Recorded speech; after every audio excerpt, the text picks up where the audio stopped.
Capítulo 6, Otimização de carteiras. Seção 6.1, Introdução. Nesse capítulo, a gente vai ver a teoria de carteiras de investimentos e eu começo com uma breve história dessa área. O marco inicial é a tese de doutorado do Markovitch, de 1954, da Universidade de Chicago, onde ele abordou a questão da teoria de portfólio, que é a teoria das carteiras. Em 60, o Sharpe introduziu o chamado índice Sharpe, que aparece aí até hoje em portfólios de investimento, e incorporou o modelo do Markovitch, gerando o chamado modelo CAPM, Capital Asset Pricing Model. E em 1990, tanto o Markovitch quanto o Sharpe, mais o Miller, ganharam o Prêmio Nobel de Economia pelos trabalhos em torno do modelo CAPM. Tá? Uma coisa que vale a pena chamar a atenção logo no início é que aqui, ao contrário dos capítulos anteriores, o relevante são as probabilidades reais e não as neutras a risco, porque a gente quer saber efetivamente se a ação vai subir e descer, a probabilidade real disso acontecer. E é um marco aqui uma diferença aqui fundamental disso para a precificação de contratos. E para isso a gente tem que introduzir o conceito de risco, como é que a gente mede risco, como é que a gente consegue controlar, reduzir, e modelos baseados nesses conceitos para decidir como alocar recursos de forma ótima. É isso que a gente vai ver. Aqui na seção 6.2 a gente vai começar por risco e retorno. A definição de retorno já apareceu anteriormente, só que a gente vai falar um pouquinho mais. Você pega um certo investimento, I zero, que você tem hoje, um certo valor para investir, I zero, investe e tem como retorno I. Então, como é que você mede o retorno desse investimento? Você faz a diferença do que valia hoje para o que você recebeu, dividido pelo valor que você investiu. Então, R igual a I menos I zero sobre zero. Isso aí, se você der uma olhada, você vai ver, fizer a conta, né, que na realidade é como se fossem uns juros, né? Que é tipo, você investiu I zero, rendeu 1 mais R e você resultou em I. Então, se você inverter essa equação, para achar R em função de I zero, você vai chegar nessa equação aqui. Então, essa é a fórmula do retorno. Bom, isso aqui é pensando assim, você fez um investimento e mediu a eficiência dele. Agora vamos fazer um ponto de vista assim. Você tem um certo valor I zero hoje, que você vai investir um certo ativo que você não sabe quanto vale no futuro. Então agora eu vou pensar nesse I não mais como algo que já ocorreu, mas como algo que vai ocorrer no futuro, que é incerto. Portanto, o valor de I no futuro é uma variável aleatória, a gente não sabe o valor. Dessa forma, o retorno R ele deixa de ser um número e passa a ser também uma variável aleatória. Porque o R vai ser essa variável aleatória I menos I zero dividido por I zero. Onde I zero aí é um número, porque a gente sabe o valor dele hoje. Né? Então, dessa forma, o R passa a ser uma variável aleatória e é o ponto de vista que a gente vai ver daqui para frente, que a gente pode ter diversos ativos, cada um com retorno diferente. Então, R1, R2, R3. E para cada um dos ativos você quer saber qual o retorno esperado e qual o risco envolvido naquele ativo. Então, a gente faz essa definição baseada nessa ideia. Eu vou chamar o ativo agora de S. Então, tem o valor de ativo que hoje vale S0, valor conhecido.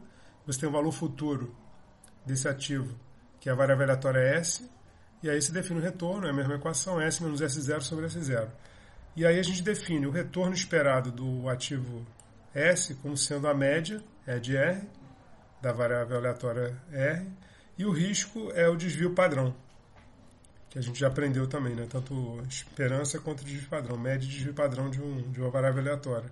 E ambos com relação à probabilidade real, que é o que interessa aqui. Não é, a probabilidade neutra a risco não faz mais nenhum papel daqui para frente, nesse capítulo todo.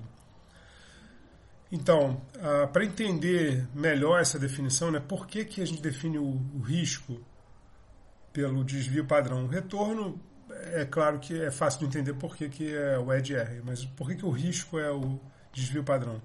Então, a gente tem em probabilidade chamada desigualdade de Chebyshev, que eu vou apresentar aqui, sem prova, eu vou mostrar só as consequências, depois eu vou fazer um vídeo só sobre a demonstração desse resultado, para a gente ver com mais cuidado, de como entender que sentido é o desvio padrão mede o risco. Então você tem, seja x uma variável aleatória, num espaço amostral, com média μ, que é normalmente a letra que é usada para média, em probabilidade, e o desvio padrão sigma, que também é a letra usualmente utilizada para desvio padrão.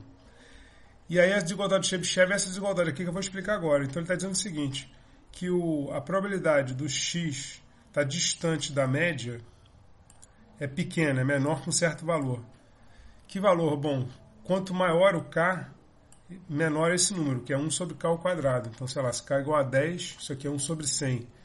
Se k é igual a 100, isso aqui vai ser 1 sobre 10.000. E assim por diante. Então, esse número fica bem pequeno. Então, a probabilidade disso aqui acontecer é pequena.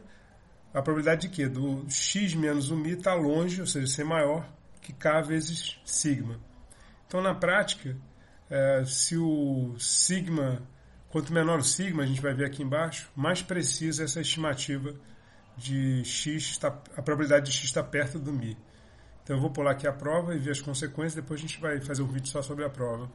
Então, por exemplo, usando a desigualdade de Chebyshev, a gente pode ver qual o risco, aí já bota agora a palavra risco, né? Do valor de x ficar longe do valor esperado, da média. E isso aqui não depende da distribuição de x, porque essa desigualdade aí a gente não está assumindo nada. Tá? Por exemplo, a distribuição não é normal, nada disso. Só com essa informação de média e desvio padrão. Então, pela desigualdade de Chebyshev, a gente tem esse resultado, por exemplo, que a probabilidade de x menos μ ser menor que 4 desvio padrão é maior que 93,7%. Quer dizer, a probabilidade de não acontecer isso é a diferença, né? 100 menos 93, que dá 6,3%. É bem baixo. Ou a probabilidade disso acontecer é muito alta. Então, você espera realmente encontrar o x próximo da média, no máximo por 4 desvio padrão. Tá vendo? E, do mesmo modo, a probabilidade do x estar longe da média, maior que 3 desvio padrão, é pequena, é menor que 11,2%. E se você botar um valor maior de desvio padrão, você reduz aqui, tá vendo?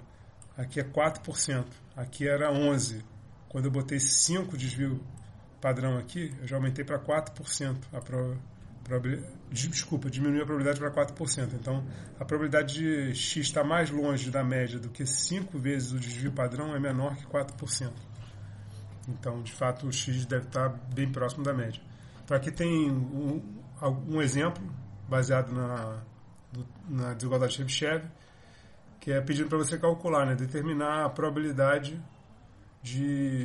mínima, né, de R pertencer ao intervalo 24 até 26, se o desvio padrão é 0,2, sabendo que a média é 25. Então, isso aqui é um intervalo centrado em 25, com raio 1, de 24 até 26. 25 menos 1 e 25 mais 1. Então, a probabilidade do R está centrada em 25 com raio 1, se o sigma é 0,2. Fazendo as contas lá no desigualdade de Chebyshev, você vai ver que isso aqui equivale a 5 vezes o desvio padrão, esse raio, que é 5 vezes sigma, é igual a 1, que é 5 vezes 0,2. Então, você está perguntando qual a probabilidade do x estar nesse intervalo, 25 menos 5 desvio padrão, 25 mais 5 desvio padrão. E a probabilidade vai ser 1 sobre, usando a Chebyshev, deixa eu voltar aqui, ó. Usando o Chebyshev aqui, você está botando k igual a 5, então aqui dá 5 ao quadrado, que é 25. 5 vezes 5, 25. Então, está aqui a probabilidade. Cadê? Aqui, então a probabilidade é 96%. Porque é o complementar, né? E do mesmo modo aqui, eu pergunto para determinar o intervalo com probabilidade menos de 90% de encontrar o x se o sigma é 0,3. Aí você pode fazer as contas e depois você tem que dar uma olhada aqui no texto. E aí você vai conseguir determinar o intervalo aqui, 24,05 até 25,95. Então, você observa que aqui pela letra B, quando você bota um desvio padrão menor, 0,1, você consegue apertar o intervalo, tá vendo? O R está entre 24,5 e 25,5. Aqui é 24 até 26, com a mesma probabilidade de 96%.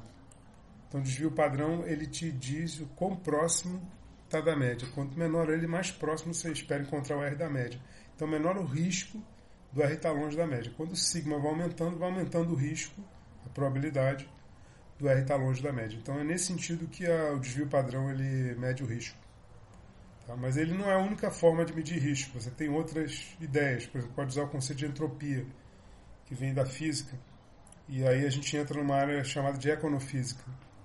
Eu deixo aí para vocês explorarem aí um pouco mais sobre isso, só botando a palavra. A outra coisa é que, como o desvio padrão e a variância, um é o quadrado do outro, você minimizar x ou minimizar x ao quadrado, dado que x é maior que zero, dá na mesma. Então, realmente, na verdade, você pode medir o risco através do desvio padrão ou da variância. Mas, usualmente, a gente usa o desvio padrão, mas às vezes você coloca a variância também. Tem que sempre prestar atenção nisso, porque o gráfico muda um pouquinho, porque um é x, o outro é x ao quadrado. E a base desse modelo dentro da teoria de Markowitz é você ver esse trade-off entre risco e retorno. Tá? E para isso, a gente vai apresentar essa figura aqui, que aí dá uma ilustrada legal do que são as ideias aqui. Então, a gente coloca aqui no eixo X, tá vendo? O risco, e no eixo Y o retorno de alguns ativos. Então, tem um ativo 0, que está aqui, o ativo 1, ativo 2, ativo 5, ativo 4, e aqui em cima o ativo 3. Tá? E aqui o ativo 6. E a gente está vendo o seguinte, ó, esse ativo 0 aqui, ele tem risco 0 e tem um retorno que eu estou botando aqui como 5. Só que seria um ativo sem risco, né? Então seria uma renda fixa, tá? Porque ele não tem risco, o risco é 0. Esses ativos aqui já são de renda variável, esses aqui, né? Porque eles não... esses todos aqui. Porque eles todos têm algum nível de risco. Mas tem alguns com risco mais baixo, ó, 1 e 2 tem risco mais baixo do que o 3, o 4, o 5 e o 6, que finalmente seria o de maior risco. Só que você nota que, à medida que o risco aumenta, o retorno está aumentando também, a expectativa de retorno. Então, esse ativo aqui, esse ativo aqui, eles têm riscos. Esse aqui tem risco maior do que esse, mas tem um retorno maior do que esse. Por outro lado, esses dois, o 1 e o 2, eles têm o mesmo nível de risco, só que o 2 tem um retorno maior do que o 1. Então, aqui, na análise rápida, você vê que esse ativo aqui, ele é pior do que esse 2. Porque o ativo 2 ele oferece um retorno maior para o mesmo risco. Tá? Já esses outros ativos eu não sei comparar diretamente a princípio, porque eles oferecem riscos distintos. O índice Sharpe vai entrar aqui, que a gente vai conseguir ver essa razão entre risco e retorno. Que você espera, aumentando o risco, ganhar no retorno, mas tem que ganhar o suficiente para compensar. Então, aqui esse 5 você vê que não vale a pena, porque tem um risco maior do que o 1, tá? Mas o 1 tem o mesmo retorno. Então, entre o 5 e o 1, eu certamente iria preferir o 1, tá? Então, esse 5 eu não escolheria. Mas, por outro lado, ao invés do 1, eu preferiria o 2, como eu já falei antes.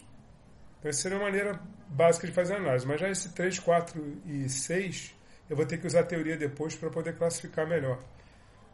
Dentro do modelo, principalmente do índice Sharpe, que a gente vai fazer a razão entre o risco e o retorno e vai ver qual deles que é melhor. E mais ainda, que a gente vai ver mais adiante, que é a importância da teoria de carteira, do CAPM, é fazer combinações entre os ativos, é montar carteiras, não é analisar individualmente, eu prefiro esse do que esse ou esse do que esse. Não é isso que se faz. A gente monta uma carteira que efetivamente vai ser composta de alguns desses ativos, ou talvez todos os ativos, e a gente vai ver que a gente consegue coisas melhor ainda do que os ativos individualmente. Então a gente vai conseguir combinações que permitem um melhor risco-retorno do que eles individualmente. A gente vai ver porquê disso mais adiante. Então isso é uma face importante da teoria aqui. E é o que eu vou finalizar aqui. Então, o índice Sharpe vai aparecer nessa ideia de comparar os ativos, o risco-retorno, e a questão de quando você combina, ou seja, você monta carteiras. O que acontece com o retorno das carteiras, com 2, 3 ou mais ativos, e o que acontece com o risco. A gente vai ver que coisas muito interessantes acontecem.